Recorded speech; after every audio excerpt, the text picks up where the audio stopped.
Hello! Okay, today we're going to learn about an artistic technique. Most of our lessons so far have been about different artistic styles, but we're going to learn about a technique today called impasto. But first we're going to review some of our painters. I'm sitting on the front of my table. I think I might be able to give you a better view of our review photos. So, do you guys remember his name? Ansel Adams, and he took pictures of nature, and he used old-fashioned methods, right? And he would zoom in really close and look at all the fine details of a painting, or of a object. This was a leaf, a painting. So he did photography. All right, this guy's name was Jackson Pollock. And you can tell by this picture that he used his whole body to paint. And you can sense rhythm in his paintings. There's a sense of movement and rhythm, and you can tell we didn't do this, but a lot of times when professors will give students an assignment, they'll have them listen to different types of music, and you can tell which types of music they were listening to when they were throwing the paint, because there's a sense of rhythm there. Okay, so Jackson Pollock.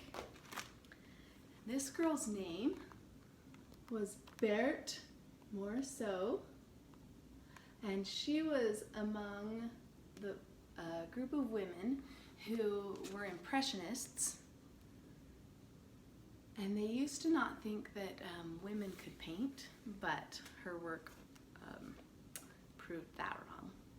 So from her we learned that girls can paint and boys can paint. Everybody can paint. All right, this is George Seurat, and on his painting he used lots of little dots. That's right, and so it's called pointillism.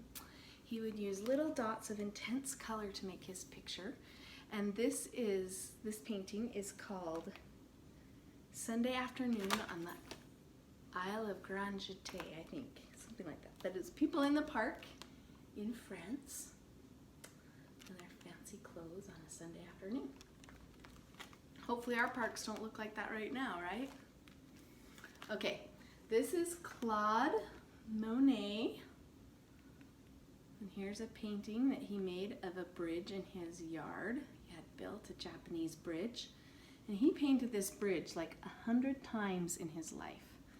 So you'll see lots of different versions of the same bridge. And his art is called Impressionism. When you look at it, you're supposed to get an idea of what it looked like. That's right. So the lines are fuzzy, and it's not very clear. That's right. Okay.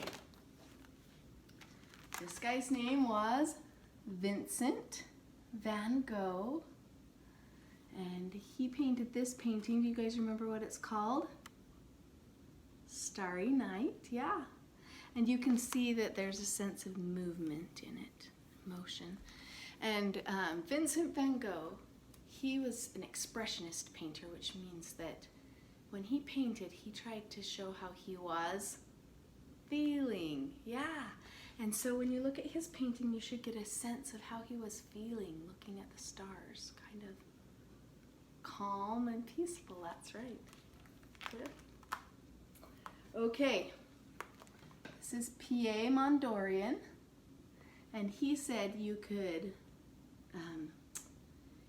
reduce art down to its simplest form and it could still be art. So you could make art using straight lines and primary colors. Yeah. All right. And this will be the last guy we talk about today. His name was Pablo Picasso. And he used lots of shapes. Yeah, and what is this picture called? Girl looking in a mirror. That's right. And he used shapes, and he would use lots of different perspectives. Like you can see this part of her face looks like she's looking sideways, but this part of her face looks like she's looking forward. And this one looks completely different too. He would give enough sense of what he was painting, but he would use the shapes and move them in different places, right? Okay, so today we're talking about an artistic method called impasto. And many painters use this because when they would paint, they didn't want their paintings to be flat. They wanted them to have texture and dimension. And so our paint is just very smooth, right? When we paint with it, our paintings are pretty smooth. And so to add texture, they would add things to their paintings. So let me show you what we're going to need for this. You're going to want your tablecloth to cover your work surface. We have a brown thing of paint, but on this one I have written the word impasto. We're using tempera paint today. So this is our brown impasto paint. And then you'll need your bag of sand. And I probably put that in your discovery table bag actually. So in the cup, in the Ziploc bag that has all of the discovery table stuff, you're going to want the one that says sand. And then you're going to want your paintbrush. Did I say that already? And you're going to want this piece of paper that has these lines drawn in it. And it says, do not paint on this side. We're going to paint on this side. Okay, so we're going to add some texture to our painting today. So we're going to paint with our paint, but artists who wanted to add texture would add all sorts of things to their paint to give it texture.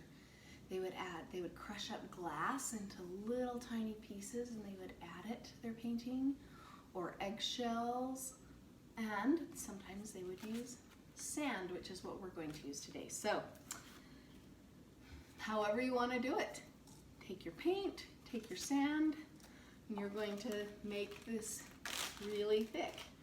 I think I'm going to dump my sand on my paper. If you want to dump it in your paint, you can. That'd be less messy, but then less fun too. Okay.